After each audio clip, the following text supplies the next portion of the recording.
49 fertility centre మీకు అందిస్తుంది కేవలం 899 రూపాయలకి ఫర్టిలిటీ అసెస్మెంట్ ప్యాకేజ్. నమస్తే, వెల్కమ్ టు అవర్ ఛానల్. నేను సిరి.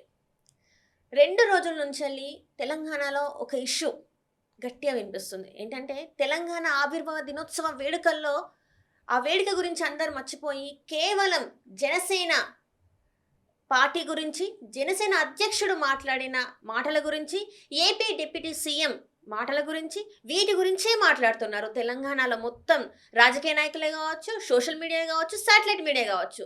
అసలు పవన్ కళ్యాణ్ ఏం మాట్లాడిండు, ఎందుకు ఇంత గరం అవుతుంది తెలంగాణ, అసలు ఏం జరుగుతుంది? సో ఈ అంశం గురించి మాట్లాడడానికి ఈరోజు మనతో పాటు ఉన్నారు ex MLC Kapilavai Dileep గారు. నమస్కారం సార్. సార్ ఎట్లున్నారు సార్? సార్ ఇక్కడ చూసుకున్నట్టయితే తెలంగాణ 12 సంవత్సరాలు అంటే పుష్కర కాలం కంప్లీట్ చేసుకొని 13 ఏట అడుగుపెట్టింది. అయితే ఈ 12 సంవత్సరాలలో అందరు ఎట్లా ఆలోచిస్తున్నారు అంటే, ఈ 12 సంవత్సరాలు అసలు ఏం అభివృద్ధి జరిగింది, ఎట్లాంటిది జరిగింది అని చెప్పి అందరు ఆలోచిస్తున్న క్రమంలో ఈ 13 ఏట అనుకోని ఒక ప్రెస్ మీట్, ఆ ప్రెస్ మీట్లో కొన్ని మాటలు తెలంగాణ గురించే కావచ్చు, లేకపోతే ఆ పార్టీ గురించే కావచ్చు, చాలా విషయాలు అయితే మాట్లాడడం జరిగింది. ఏపీ డిప్యూటీ సీఎం అనుకోవచ్చు, జనసేన అధినేత అనవచ్చు, లేకపోతే సినిమా యాక్టర్ పవన్ కళ్యాణ్, ఇన్ని ఉన్నాయి ఆయనకి. సో ఇప్పుడు పవన్ కళ్యాణ్ గారు మాట్లాడిన ఈ మాటల్ని మనం ఎట్లా చూడాలంటారు? ఇది అన్నెసరీ కాంట్రవర్సీ. పవన్కి తెలంగాణకు సంబంధం లేదు. Unnecessary controversy. ఈయన లేనిది ఏమంటారు, కెలికించుకుంటున్నాడు. ఎవరు పవన్ కళ్యాణ్ తెలంగాణ వాళ్ళతో మాట్లాడి ఈ మాటలు అనవసరమైన వ్యాఖ్యానాలు చేసి ఇది లేనిపోంది గెలుపుతున్నాడు. ఇదివరకు ఆంధ్ర తెలంగాణలో అంతా పెద్ద మీరు చెప్పినట్టు ఉద్యమం అయింది. 2001లో తెలంగాణ మలి దశ ఉద్యమం ప్రారంభమైతే 14 దాకా, అంటే దాదాపు 13 ఏళ్ల పోరాటంలో అందరూ అనుకున్నారు ఆంధ్రలో నిలగొడతారు, వాళ్ళ ప్రాపర్టీస్ ధ్వంసం చేస్తారు, పారిపోతారేమో అని. తెలంగాణ ఆవిర్భావ సందర్భంగా బిల్లు పెట్టినప్పుడు విభజనలో కేంద్రం కూడా భయపడేది. భయపెట్టి ప్రొవిజన్ పెట్టారు. సెక్షన్ 9 అనేది ఉన్నట్టుంది, ఆర్టికల్ 9. దాంట్లో ఏం పెట్టారంటే 10 సంవత్సరాల పాటు joint capital, law and order control governor Narasimhan. ఎందుకంటే ఏమో ఎక్కడ ప్రాపర్టీస్ కాలబెడతారో, ఏ గొడవలు అవుతాయని. అది ఒక్కనాడు ఒక ప్రాపర్టీ కాలబెట్టింది లేదు, ఎవడి మీద రాయేసింది లేదు, రమ్మన్నది లేదు, పొమ్మన్నది లేదు, ఎవడు అటే ఉన్నారు. ఆంధ్రాలో ప్రాపర్టీ అమ్ముకొని పోయినవాడు నేను కూడా లేదు. నేను చెప్పిన ప్రకారం నిన్న మన గొడవ అయి ఆ కోడి అనేది చెరువు, ఆ 10 ఎకరాలు ఎట్లా కొనవు నువ్వైతే ఆంధ్రోడి కదా, ఇక్కడ కొనిచ్చారు కదా. నేనేమంటానంటే తెలంగాణలో నువ్వు భూములు కొనడానికి కూడా అడ్డం పెట్టినోడు లేడు అంటున్నా.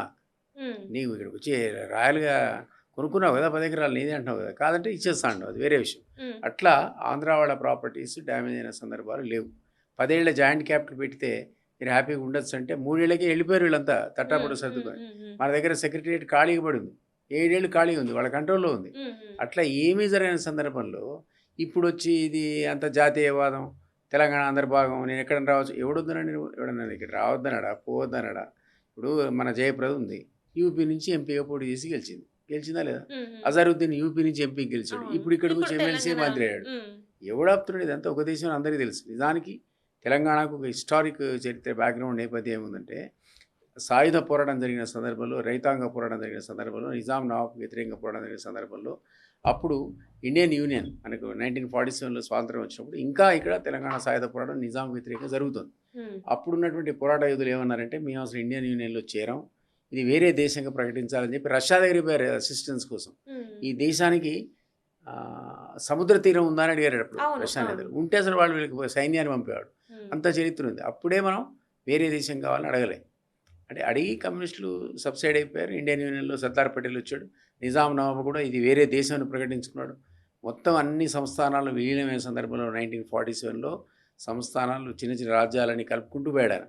2 మేము స్వతంత్ర దేశాలకు ఉంటాయన్నారు. ఒకటేమో అక్కడ ఉన్నటువంటి కశ్మీర్, ఇంకోటి హైదరాబాద్, నిజాం నవాబ్.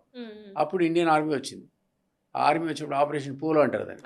అప్పుడు సరెండర్ అయ్యాడు నిజాం నవాబ్. అయితే ఇప్పుడు మనం సరెండర్ అయిపోయి ఇండియన్ యూనియన్లో 1948లో చేరాం. మనం 1 ఇయర్ చిల్లరకు మనం ఈ దేశంలో చేరాం. అప్పటికి కూడా మనకు హైదరాబాదు వేరే రాష్ట్రంగా దేశంగా ఉండడానికి హక్కు ఉండింది. నిజాం నవాబ్ అయినా సరే ఇండియన్ ఆర్మీ నా దేశాన్ని ఆక్రమించిందని చెప్పి యునైటెడ్ నేషన్స్లో అప్లికేషన్ పెట్టాడు. అది 25 years విచారణ జరిగింది.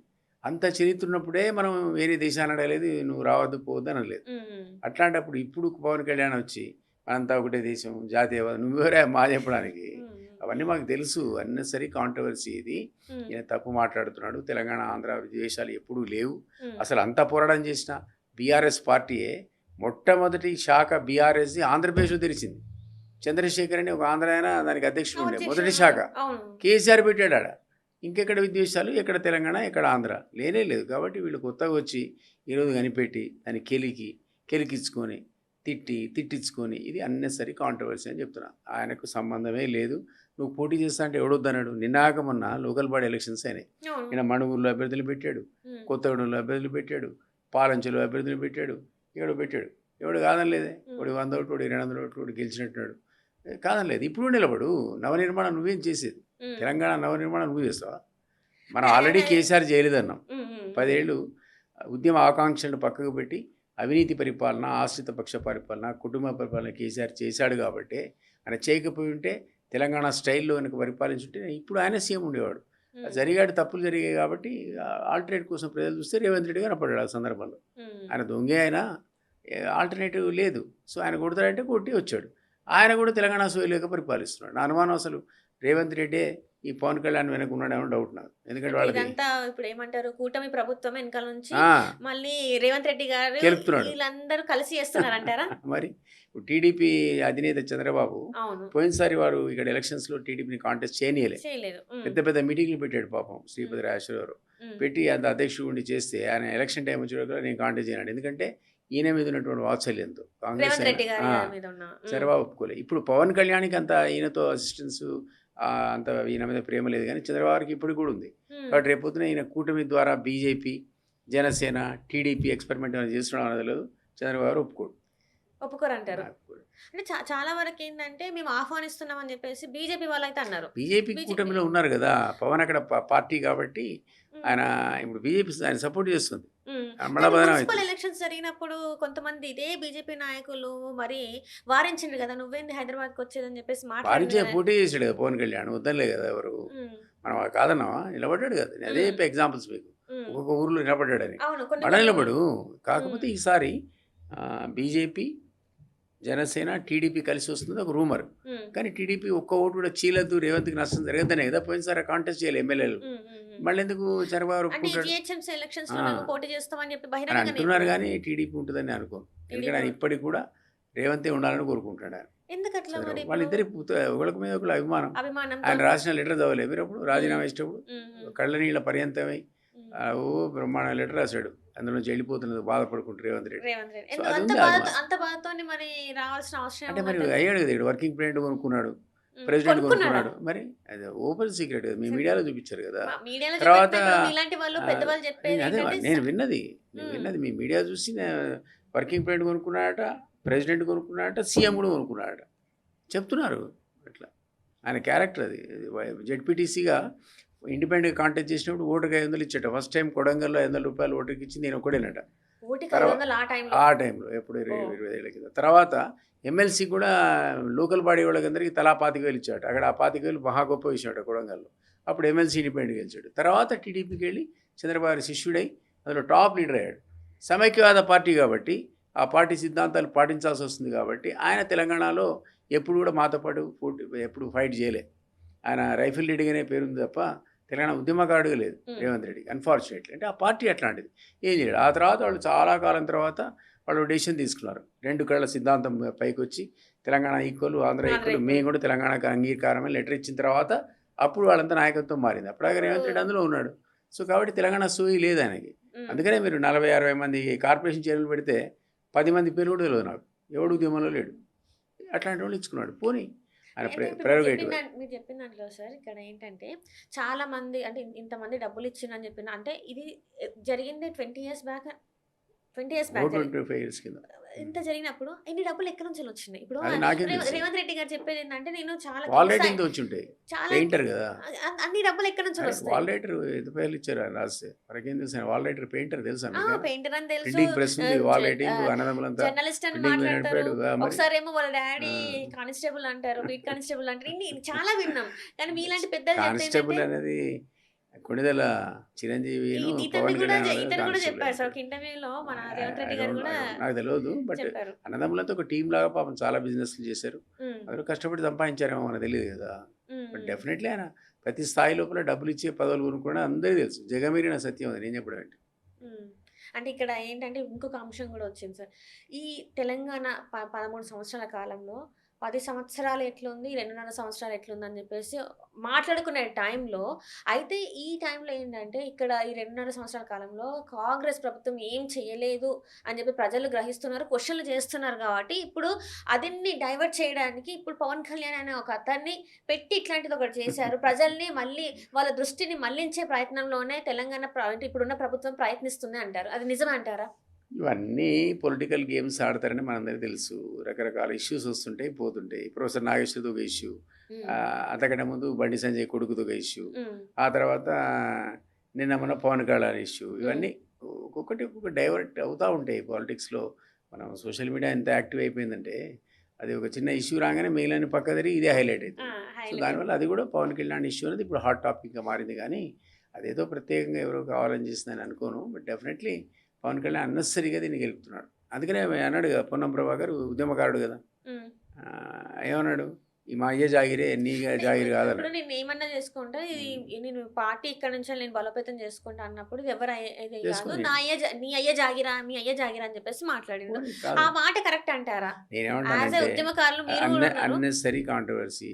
అండ్ డెఫినెట్లీ పవన్ కళ్యాణ్ అయ్యే జాగిరి అయితే కాదు, మా అయ్యే జాగిరి ఇదంతా. హ్మ్. మీ ఎక్కడ ఉండవు మా మా అయ్య భూమి. జాగిరే. అయినా మిమ్మల్ని మీరు రావద్దనట్లే. రావద్దనలేదు. ఆ జాగిరి నువ్వు కొనుక్కుంటా అంటే కొనుక్కోపోయి.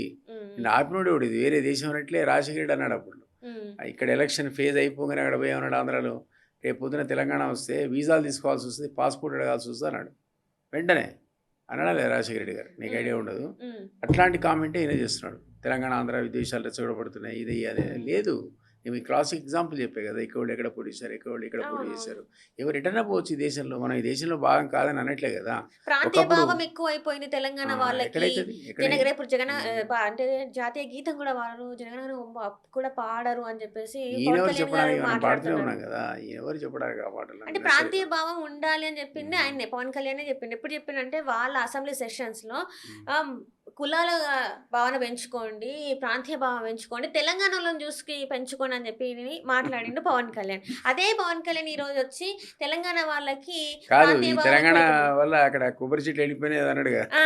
తెలంగాణ వాళ్ళు ఇట్లా అన్నారు, అందుకే ఇప్పుడు చూస్తుంటే మొండలుగా నిలిచిపోయినాయి అని చెప్పేసి మాట్లాడారు. అన్నెసరీ కాంట్రవర్సీ అది. ఆ పిల్లాడికి తొందరపాటు ఎక్కువ, ఉమ్, అనాలోచితంగా మాడతాడు, ఉమ్, ఎమోషనల్ ఫెలో. సో ఈరోజు అనవసరంగా కాంట్రవర్సీ రేకప్ చేశాడు. నాకు తెలిసి అయితే ఇట్స్ బెటర్ ఈ షట్స్ అప్. ఉమ్. అంటే ఇప్పుడు ఇప్పుడు ఏమంటారు, ఇప్పుడు చాలా మందికి ఏంటంటే పవన్ కళ్యాణ్ గారు మాట్లాడిన మాటలకి చాలా మంది హర్ట్ అయ్యారు. అవును, అందులో ఏంటంటే ముఖ్యంగా తెలంగాణ వాళ్ళు హర్ట్ అయ్యారు. తెలంగాణ వాళ్ళు చాలా ఉద్యమకారులు. హర్ట్ అయ్యారు. అది అన్నెసరీ పెట్టాడు ఆ కాంట్రవర్సీ అంటున్నాను నేను. ఉమ్. కావాలని చేసిందంటారా? అంటే ఇక్కడ అట్లా ఏంటంటే సీక్వెన్స్ వచ్చింది. ప్రొఫెసర్ నాగేశ్వర్ స్టేట్మెంట్ తర్వాత 2 రోజులు ఇటు అటు రచ్చరచ్చ అయినాక ఆ అవును. సీక్వెన్స్లో మాడడం మొదలు పెడితే నోరు దారాడు. ఆ నోరు దారడం వల్ల ఇది కాంట్రవర్సీ అంతా రేజ్ అయింది. అంటే ఇప్పుడు తెలంగాణలో పోటీ చేస్తామని చెప్పేసి అన్నారు. చేయనియండి, మొన్ననే చేశాడని మొన్న చెప్పాడు. చేశాను. ఇప్పుడు మళ్ళీ ఎలక్షన్స్ లో ఇప్పుడు జిహెచ్ఎంసీలో కావచ్చు, రేపు మళ్ళీ వచ్చే జనరల్ అప్పుడే అలయన్స్ ఎలక్షన్స్ పెట్టుకుంటాడు బీజేపీతో, అది వేరే ఈక్వేషన్ ఉంటుంది. అది వేరే మొన్న equation. ఇండిపెండెంట్ చేశాడు కదా. మేము పెడుతున్నాం కాంటాక్ట్ చేసి, ఎవరు కాదన్నారు, నేను అంటున్నా. ఇక్కడ నవనిర్మాణ సీన్ ఏం పెడతావు, మళ్ళీ నువ్వేంది మాకు చేసిన నవనిర్మాణం. అదే డిప్యూటీ సీఎంగా ఉన్న పవన్ కళ్యాణ్ గారు ఆంధ్రాలో నేను అక్కడే సీఎంని కాలేదు, ఇక్కడే నేను ఎట్లా అయితే అదే అన్నాడు కదా. ఆయనే మళ్ళీ అదే ఆయనే 5 మాట్లాడుతున్నాడు. ఏళ్ళు డేకితే నేను సీఎం కాలేకపోయినా ఆడ విజయ్ 2 ఏళ్ళు అయిపోయాడు అన్నాడు. ఆ మాట అయింది. అంటే ఇన్కన్సిస్టెన్స్ అట్లా మాడితే ఎట్లా. అంటే ఒకటి ఒప్పుకోవాలి, అతనేంటంటే ఓడిపోయినా సరే, ఒక్క సీట్ ఉంటే ఒక్కడు కూడా పోయినా సరే అక్కడ ఫీల్డ్ వదలకుండా నిలబడ్డాడు. 5 ఏళ్ళు ప్రజా సమస్యల మీద స్పందించాడు, పార్టీ వదలలేదు, నిలబెట్టాడు. కాబట్టి ఆయనకు చంద్రబాబు గారిని తీసుకెళ్ళి బీజేపీతో టైప్ చేసేటువంటి అవకాశం వచ్చింది. యాక్చువల్లీ చంద్రబాబుకి ఎంట్రీ లేకుండే, పవన్ కళ్యాణ్ ఇంటర్ఫియర్ కలిపిన తర్వాత వాళ్ళు సీట్లు పంచుకుంటే సునామీ వచ్చింది. ఆ వచ్చిన దాంట్లో టీడీపీ కూడా ఎక్కువ సీట్లు వచ్చాయి. దాంతో ఆయన గుర్తింపు మళ్ళీ పెరిగిపోయింది. అక్కడ జాతీయ స్థాయిలో బీజేపీ డిపెండెంట్ గవర్నమెంట్ అయింది. ఆ డిపెండెంట్ చంద్రబాబు మీద, పవన్ కళ్యాణ్ మీద డిపెండ్ అయ్యేటువంటి పరిస్థితి వచ్చింది. ఇక్కడ కూడా ప్రైమ్ మినిస్టర్ వచ్చి ఇక్కడ అసలు బీజేపీ లేవాలి కదా, వాళ్ళ పార్టీ లేసిన నమ్మకం లేక ఆయన ఏమన్నాడు, నాన్ పొలిటికల్ స్టేట్మెంట్ ఇస్తున్న సీఎం గారు మాతో కలిసిపో, గుజరాత్ కంటే ఎక్కువ నిధులు అని ప్రైమ్ మినిస్టర్ ఇన్వైట్ చేస్తున్నాడు. ఆయన బీఆర్ఎస్ని ఇన్వైట్ చేయట్లే. బీఆర్ఎస్ వాడు ప్రయత్నం చేశాడు బీజేపీతో టైప్ పెట్టుకుందామని. ఆ అమ్మాయి కూడా చెప్పింది, మా పార్టీని మొత్తానికి గంగలో వెళ్దాం అనుకున్నారు వీళ్ళంతా అని. అంటే దానికి అనుకూలంగా సీఎం రమేష్ స్టేట్మెంట్ ఇచ్చాడు. నారికి వచ్చాడు, బతిలాడాడు, నేను పోయి అధిష్టానంతో డిస్కస్ చేసి అధిష్టానం ఒప్పుకోలేదు వీళ్ళతో టైప్ అన్నాడు. అప్పుడు ఒప్పుకోలేదన్నాడు కదా. సీసీ కెమెరాలో చూపిస్తా కావాలంటే వచ్చాడు మా ఇంటికి అన్నాడు. ఈయన డినై చేయలే, నేను పోయానలేదు, పోలేదు, కేటీఆర్ సైలెంట్ ఊరుకున్నాడు. ఈ రోజు కూడా ఆ పరిస్థితిలో పెద్ద మార్పు లేదు కాబట్టి వాళ్ళని గుర్తించడం ఇష్టం లేక ప్రైమ్ మినిస్టర్ లాంటి వాడు ఈయనను గుర్తిస్తున్నాడు రేవంత్ రెడ్డి. రేపు కాంగ్రెస్ అధికారంలోకి రాదు, సగం సీట్లే వస్తాయి, 10-15 మందిని తీసుకురాగలిగే సత్తా ఉన్నవాడు. ఈయనకేముందనుకుంటున్నాడు రేవంత్ రెడ్డికి ఆయన. అందుకని ఆజావ్ हमारे साथ मिलजुल कर काम करो, मेरे साथ जोड़े तो గుజరాత్ సే బరాబర్ మై ఆప్కో ఫండ్ దూంగా అన్నాడు. అది అన్ఎక్స్పెక్టెడ్. అది సో దాన్ని బట్టి రేవంత్ రెడ్డి అనేవాడు మొదటి నుంచి కాంగ్రెస్ వాది కాదు. రేపొద్దున కాంగ్రెస్ ఊడిపోతుందని అంచనా వచ్చింది అనుకోండి, 15 మంది గెలిచినాడు, ఆ 15 మంది తీసుకొని ముందు పోయాడు రేవంత్ రెడ్డి. అంటే ఇంకొకటి ఏంటంటే సార్, ఇక్కడ ఒక కొత్త పార్టీ రాబోతుంది అనేది, అంటే ఇవన్నీ చూసుకున్నట్టయితే రేవంత్ రెడ్డి గారు ఒక కొత్త పార్టీతో ముందుకెళ్తారని చెప్పేసి కూడా ఒక మాట వినిపిస్తుంది. ఏదైనా జరగచ్చు పొలిటిక్స్లో. కవిత పార్టీ పెట్టిందని మీరు అనుకున్నారా? తీర్మానం సస్పెండ్ అవుతారని మీరు అనుకున్నారా? వాళ్ళందరూ పార్టీలు పెట్టే కదా బయటకు వచ్చారు. ఇప్పుడు ఎవరికి ఎంత స్కోప్ ఉంది అనేది ప్రజలు నిర్ణయించాలి. డెఫినెట్లీ పొలిటికల్ వ్యాక్యూమ్ రాబోతుంది. ఆ పొలిటికల్ వ్యాక్యూమ్లో లేవాల్సిన బీజేపీ ఆశించిన స్థాయిలో లేవట్లేదు. పడుకుందనుకున్న బీఆర్ఎస్ మళ్ళీ పుంజుకుంటుంది.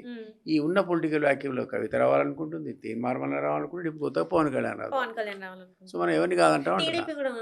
టీడీపీ ఉంది కానీ ఆయన పెద్దగా నేను అనుకోవడం అంత ఎంకరేజ్ చేయడం అంటున్నా కదా. మరి మొన్న మహానాడు సభలో చూసుకున్నట్టయితే అసలు తెలంగాణ గురించి అంత ఘోరంగా మాట్లాడడం ఎంతవరకు కరెక్ట్ అంటారు సార్? ఒక తెలంగాణ అనే పదం డిక్షనరీలో లేదని ఒక మనిషి మాట్లాడతారు. తెలంగాణలో ఎడ్యుకేషన్ మినిస్టర్ లేదని ఒక మహిళ మాట్లాడుతూ ఉంటారు. తెలంగాణలో మా పార్టీని బలోపేతం చేస్తా అని చెప్పేసి లోకేష్ గారు మాట్లాడుతుంటారు. ఏంటి సార్ అన్ని ఉత్తమ మాటలు? వాళ్ళు చేయరు. రేవంత్ రెడ్డికి వాళ్ళకి ప్రేమ అవినాభావ సంబంధం ఉంది. టీడీపీ కాంటెస్ట్ చేయదు, ఉన్నా కూడా పేరుకే ఉంటుంది.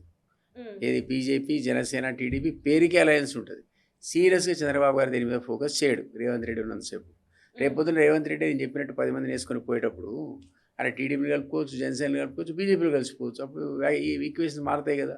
సో అందువల్ల ఆ పాసిబిలిటీ ఈరోజు ఉంది అనేది నా అంచనా. రేవంత్ రెడ్డి అనేవాడు పార్టీ, ఎందుకంటే రేవంత్ రెడ్డి మొదటి నుంచి కాంగ్రెస్ వాడు కాదు, మధ్యలో ఆర్ఎస్ఎస్ నుంచి మొదలుపెట్టి ఆయన రకరకాల పార్టీలు మారి టీడీపీ నుంచి ఇటు వచ్చి కాంగ్రెస్కి వచ్చి ఎస్టాబ్లిష్ అయినాడు. రేపొద్దున గెలవరంటే ఎందుకుంటాడండి? ఆ 10 మందిని వేసుకుని వెళ్ళిపోతారు అందరికన్నా ముందు. అతనికి ఆ పొటెన్షియల్ ఉంది. ఒక 10 మందిని అయితే డెఫినెట్గా వేసుకుపోయే శక్తి ఉంది.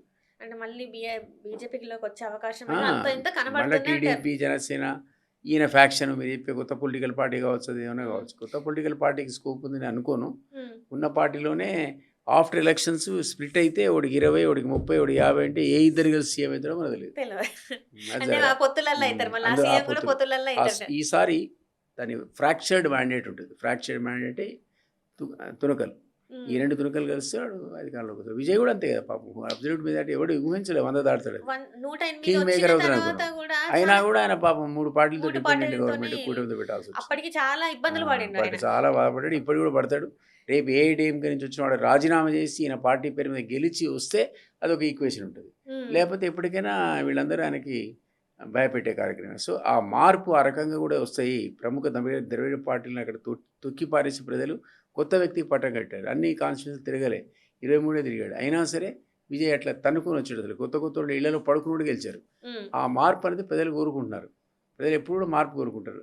ఇక్కడ కూడా ఆ మార్పు రాబోతుంది అనేది మా యొక్క నమ్మకం. అంటే 10 సంవత్సరాలు బీఆర్ఎస్ చూసింది కదా సార్, ఇక్కడ కరప్షన్ కదా, లూటీ చేశారు. లూటీ చేసిందనే మళ్ళీ ఇప్పుడు రేవంత్ రెడ్డి లూటీ చేస్తున్నాడు, అన్నదమ్ములు పంచుకుంటున్నారు. ఇట్లా మళ్ళీ బీఆర్ఎస్ ని నమ్ముతారంటారు సార్ మరి ప్రజలు? అంటే ఇక్కడ బీజేపీ లేవట్లేదు కాబట్టి ఎటు చూసి మళ్ళీ వీడికంటే వాడేనే, అంటే ఆ మాట అనకూడదు కానీ కామన్ మ్యాన్ అనేది వీడికంటే వాడేనే అంటాడు. అంటే ఈయనకంటే పాత చంద్రశేఖరరావు అయినటువంటి ఒక టాక్ వచ్చింది కామన్ మ్యాన్లో. అప్పుడు ఏమైంది, ఉన్న 39 వాళ్ళకి రేపు 49 కావచ్చు, ఇంకో 10-15 కావాల్సింది రేవంత్ రెడ్డి పట్టుకొస్తుండొచ్చు, లేదా బీజేపీలతో కలిసి టైప్ పెట్టుకోవచ్చు. వాళ్ళు నేను బీజేపీ వాళ్ళు తర్వాత కూడా ఆఫ్టర్వర్డ్స్ ఎలక్షన్స్ అయినాక పెట్టుకోవచ్చు, అవకాశం ఉంటుంది. రకరకాల పొలిటికల్ ఈక్వేషన్స్ ఇక్కడ మనం చూడబోతున్నాం. ఒక పార్టీకి అధికారం వచ్చే సమస్య లేదు. అంటే ఇప్పుడు ఏంటంటే, ఇప్పుడు ఇదే సమాజంలో ఏంటంటే ది కాక్రోచ్ జనతా పార్టీ అని చెప్పేసి ఒక సుప్రీంకోర్టు జడ్జి మాట్లాడిన మాటలు, కామెంట్ మీద వచ్చిన దానికి 2 కోట్లు దాటింది. బీజేపీ ఏదైతే ఉందో, బీజేపీ ఇన్ని సంవత్సరాలు కష్టపడిన ఫాలోవర్స్ వీళ్ళకి 4-5 రోజులలో వచ్చేసిండ్రు. అయితే ఇప్పుడు జెన్జీ ఎవరైతే ఉన్నారో ఇంత ఫాస్ట్గా వాళ్ళ ఒపీనియన్స్ చేంజ్ అవుతున్నాయా? అంటే అన్ని వాళ్ళకి పాతలో వాళ్ళు కరప్షన్ చేసిండ్రా, లేకపోతే వాళ్ళ వ్యక్తిగత జీవితాలు ఎట్లున్నాయని చూడకుండా వాళ్ళు ప్రస్తుతం మాకు ఉద్యోగాలు ఇస్తారా ఇవ్వరా లేకపోతే ఏంటి అనేది చూస్తున్నారు. ఏమంటారు సార్ ఇప్పుడు జెన్జీ మీద మీ అభిప్రాయం ఏంటంటారు? ఇది జనతా పార్టీ అనే కాదు, మామూలు ఓవరాల్ గా జెన్జీ ఇప్పుడు మొత్తం ఎక్కడ చూసినా కూడా ఈ జెన్జీ కిడ్స్ వీళ్ళదే నడుస్తుంది కదా, ఏమంటారు? మార్పు కోరుకుంటారు ప్రజలు. ఆ మార్పు కోరుకోవడం అనేది మీకు అది ఎగ్జాంపుల్స్ ఇవన్నీ. ఉమ్, ప్రజలు ఇదివరకు ట్రెడిషనల్ పాలిటిక్స్ మీద విరక్తి వచ్చింది వాళ్ళకు. ఉమ్, దానివల్లే యూత్ అనేది ఇప్పుడు ఎట్లుందంటే ఏది మార్పు, ఏ డైరెక్షన్లో మనం పోవాలనే ఆలోచన వచ్చింది. అందుకనే 2 క్రోర్స్ దాటారట సబ్స్క్రిప్షన్స్. అవును. కొత్తగా ఆన్లైన్ క్యాంపెయిన్లు ఆన్లైన్ క్యాంపెయిన్ తల కింద ఆయన పవన్ కళ్యాణ్ డేకినా కూడా ఎవడు దేకనోడు ఈరోజు సోషల్ మీడియాలో ఆ టైప్ ఆఫ్ ఎన్రోల్మెంట్ రియాక్షన్స్ అంటే ఏంటి చూడండి. సో మార్పు ప్రజలు కోరుకుంటున్నారు. యువత ముఖ్యంగా ఈరోజు చాలా ఐడియల్ ఉన్నారు. మన రాష్ట్రంలో 28 లక్షల మందికి 2 లక్షల ఉద్యోగాలు మీరు రేపు ఇచ్చిన 26 lakh యూత్కి ఎంప్లాయ్మెంట్ లేదు. ఎంప్లాయ్మెంట్ లేదు. ఏం చేయాలి వాళ్ళు? సో వాళ్ళంతా విరక్తితో, ఫ్రస్ట్రేషన్తో ప్రభుత్వం మీద కోపంతో ఉన్నారు. ఎందుకంటే వాళ్ళ బాగోదు చూడాల్సింది ప్రభుత్వాన్ని ప్రజలు నమ్ముతారు. సో వాళ్ళకి ఏంటంటే ఒక ఉద్యోగం ఇప్పించడమో, లేదా పరిశ్రమ పెట్టడమో, లేకపోతే ఇంకేదైనా వాళ్ళకి ఉపాధి కల్పించకపోతే ఈ ప్రజలు సోషల్గా వాళ్ళంతా కూడా మనకు పెద్ద డేంజరస్ బాంబ్స్ అవుతారు. సో అది ప్రభుత్వాలు పట్టించుకోవట్లే. రేపు రాబోయే రోజుల్లో నేపాల్లో జరిగింది మళ్ళీ ఇక్కడ జరుగుతుంది అని చెప్పేసి కేటీఆర్ గారు ఊరికే చెప్తున్నారు. చాలా సందర్భాల్లో అన్నాడు. ఇప్పుడు నిజంగా అది ఇక్కడ కూడా అవకాశం ఉందంటున్నాను. మీరు కూడా నమ్ముతారు. 26 lakh యూత్ ఖాళీగా ఉంటే ఏమవుతారు చెప్పండి. వాళ్ళు మార్పు తీసుకొచ్చే దిశగా అడుగులు వేస్తారు. అది సమూలంగా, సమగ్రంగా సమాజాన్ని మార్చే అవకాశం మన దగ్గర కూడా ఉంది. అది పాసిబిలిటీ ఉందని నేను అయితే అనుకుంటున్నాను. చాలా చాలా వరకు చూసుకున్నట్టయితే సార్, అంటే వేరే దేశాలకు వెళ్తున్నారు యూత్, ఇట్లా చదువు అయిపోగానే ఉద్యోగాల కోసం వెళ్తున్నారు. ఇప్పుడు పరిస్థితి ఏంటంటే అక్కడ కూడా పరిస్థితి అట్నుంచి వస్తున్నారు. ఇప్పుడు ఏంటి మరి ఇప్పుడు ప్రభుత్వం అనేది ఇవన్నీ ఆలోచించి ప్రభుత్వ కేంద్ర ప్రభుత్వం 3 పథకాలు పెట్టింది. Mudra loans, startup loans, standup loans. మీ పరిశ్రమ మీరే ఎంఎస్ఎంఈలకు రాయితీలు ఇచ్చింది, ట్యాక్స్ ఫ్రీ, ట్యాక్స్ హాలిడే ఇచ్చింది. ఎవరికి వాడికి ఇండస్ట్రీ పెట్టుకునే ప్రొవిజన్ ఇస్తే వాడు ఒక్కడు ఉద్యోగం కాక 10 మందికి ఉద్యోగం ఇచ్చే అవకాశం ఉంది. అవన్నీ రాష్ట్ర కేంద్ర ప్రభుత్వాలు ఒక కోఆర్డినేషన్తో చేస్తే తప్ప 26 లక్షల మందికి సొల్యూషన్ లేదు. మీరు ఇట్లనే వాళ్ళు ఇంకో 3 ఏళ్ళు వదిలిపెడితే వాళ్ళు అగ్నిగుండాలు అవుతారు, సమాధానికి కాల్చిపారేస్తారు. అది ప్రాబ్లం. మొత్తానికైతే డేంజర్ ఉంది. మనము అసలు ఇండియా మొత్తమే ఎకానమిక్ క్రైసిస్లో ఉంది. ప్రైమ్ మినిస్టర్ మేము గూడు కొనుక్కోవద్దు అంటాడు, విందులు విందాలు మానేయమంటాడు, షేరింగ్లో కార్లో పోమంటాడు. ఎందుకంటాడు? Crisis, serious crisis. ఇంకా 1 month, ఈ 1 week లోపల వార్ ఆగకపోతే అన్నీ పెరుగుతాయి. మనకి 80% ఇంపోర్ట్ డీజిల్ అండ్ పెట్రోల్, 20% ఇండియాలో ఉంది. ఆ 80% ఇంపోర్ట్ వస్తే అది ట్రాన్స్పోర్ట్ మీద పడుతుంది. ట్రాన్స్పోర్ట్ మీద పడితే ప్రతి ధర పెరుగుతుంది, అన్నీ పెరుగుతాయి, మండిపోతాయి బగబగా. అప్పుడు మనం ఎఫెక్ట్ అవుతుంది మన జీవితం. 85% పాపులేషన్ ఎప్పుడు కూడా ఈ పర్వ్యూలో ఉంటుంది, దాని ఎఫెక్ట్ అవుతుంది. 15% వాడు నువ్వు 100 రూపాయలకు దోశ అయినా కొంటాడు, 1000 రూపాయల దోశ అయినా తింటాడు వాడు. 15%. ఆ 15% కాదు కదా. ఇప్పుడు తింటారు సార్. ఇప్పుడు ఒక చేతిలో డబ్బులు ఉన్నాయి కాబట్టి, కానీ నెల తర్వాత ఏంది సార్ పరిస్థితి? అట్లా 15%కు మీ ఆర్థిక మాంద్యంతో సంబంధం లేదు. వాడి దగ్గర 500 కొనే కెపాసిటీ వేయదు. అది కాదు కదా పాపులేషన్. 85% ఏమవుతున్నది పాపులేషన్. ఈ 85% ఎఫెక్ట్ అవుతున్నారు. అది క్రైసిస్ తీసుకెళ్ళి మనను ఆర్థిక ఇబ్బందుల్లోకి నెట్టివేస్తుంది. దేశం ఆ క్రైసిస్లోని తెలంగాణ కూడా అది ఫేస్ చేయబోతుంది. ఎందుకంటే సీఎంఏ చెప్తున్నాడు, నన్ను కోసుకు తిన్నాను, ఆయన డబ్బులు ఇవ్వన్నాడు. ఇంకేముందా ఆర్థిక ఇది తప్ప. సో ఆ కారణం చేత we're facing a big crisis, financial crisis. దాన్ని వార్ ఆగిపోతే తప్ప రికవర్ కాలేం. కేంద్ర రాష్ట్ర ప్రభుత్వాలు కూడా ఒక కోఆర్డినేషన్తో వర్క్ చేస్తే తప్ప మనందరం కూడా అది అంటే విదిన్ 1 month ఇదే వార్ కంటిన్యూ అయితే సీరియస్ ఫైనాన్షియల్ క్రైసిస్లోకి వెళ్ళిపోతాం. కానీ ఇప్పుడు ఇదే ప్రభుత్వాలు, ఇప్పుడు కేంద్రంలో ఉన్న ప్రభుత్వమే కావచ్చు, ఏదైనా కావచ్చు, మన ధర్మం అని చెప్పేసి మాట్లాడి ఇంకా పాపులేషన్ పెంచమని చెప్పేసి వాళ్ళు మాట్లాడుతున్నారు. ఇప్పుడున్న ఈ పాపులేషన్లోనే ఇంతమంది నిరుద్యోగ సమస్య ఇంత ఎదుర్కొంటుంటే ఇంకా పాపులేషన్ పెరిగితే వాళ్ళకి విద్య, వైద్యం, బేసిక్ తిన ఫుడ్, విద్య, వైద్యం ఇవి ఎక్కడి నుంచి వస్తాయి అంటారు? చంద్రబాబు గారు చెప్తున్నాడు ఇన్సెంటివ్స్ ఇస్తాను పాపులేషన్ పెంచుకుంటే. డిలిమిటేషన్లో కులగణన, జనగణన డిలిమిటేషన్ వస్తుంది కదా, కాన్స్టిట్యున్సీస్ రీఆర్గనైజేషన్ అవుతున్నాయి కదా. అందులో నార్త్లోనేమో విపరీతమైన పాపులేషన్, సౌత్లోనేమో తక్కువ. ఎందుకంటే మనం నియంత్రణ పాటించి ప్రభుత్వ పరంగా ఏం చెప్తే అది చేస్తాం. దానివల్ల ఈరోజు కాన్స్టిట్యున్సీస్ మనకు తగ్గుతున్నాయి, నార్త్లో పెరుగుతున్నాయి. అట్లా నష్టపోతున్నాం. కాబట్టి మీరు కూడా పిల్లలు గారంటే మీకు ఇన్సెంటివ్స్ ఇస్తాను చంద్రబాబు గారు పక్క రాష్ట్రంలో స్టేట్మెంట్ ఇచ్చారు. 40,000 30,000 సరిపోతాయా సార్ ఒక పిల్లోని పెంచడానికి? సరిపో, అదే కదా ప్రాబ్లం. కానీ అట్లాంటి స్టేట్మెంట్స్ ఇవ్వడం ఎంతవరకు కరెక్ట్ అంటారు? సరే, వాళ్ళు అధికారంలో ఉన్నారు, ప్రాబ్లమ్స్ ఏమైనా చెప్తున్నారు. నార్త్లో ఉన్నది పాపులేషన్ కంట్రోల్ లేదు, ఇష్టమైనట్టు వాళ్ళ దేశం మీద వదిలేసి దాని ద్వారా కాన్స్టిట్యున్సీస్ పెరిగి దాని ద్వారా సీట్లు పెరిగి వాళ్ళే పవర్లోకి వచ్చేటువంటి అవకాశం ఏర్పడింది నార్త్లో. మనం ఎప్పుడు కూడా అధికారంలోకి నార్త్లో వచ్చేటువంటి పరిస్థితి లేదు. కాబట్టి దేశం యొక్క దాని ఏమంటారు అది స్ప్లిట్ అవుతుంది. అంటే ఈ సౌత్ ఒక రకంగా ఉంటుంది, నార్త్ ఇంకో రకంగా ఉంటుంది. అందువల్ల ఈ రూలర్స్ వాళ్ళ అవగాహన ప్రకారంగా ఒక్కోసారి కామెంట్ చేస్తారు. అంటే వెస్ట్ బెంగాల్లో బీజేపీ గెలిచింది. 15 సంవత్సరాలు పట్టింది బీజేపీ అక్కడ వాళ్ళ పాగా వేయడానికి. సేమ్ ఇప్పుడు అదే తమిళనాడులో ట్రై చేసింది కానీ సాధ్యం కాలేదు. ఇప్పుడు నెక్స్ట్ తెలంగాణలో వాళ్ళ జెండా పాతడానికి ట్రై చేస్తున్నారు. మరి ఇది తెలంగాణలో గెలిచే అవకాశం ఉందంటారా అసలు? ఎక్కడుందండి? 8 సీట్లు 16 అవుతాయి.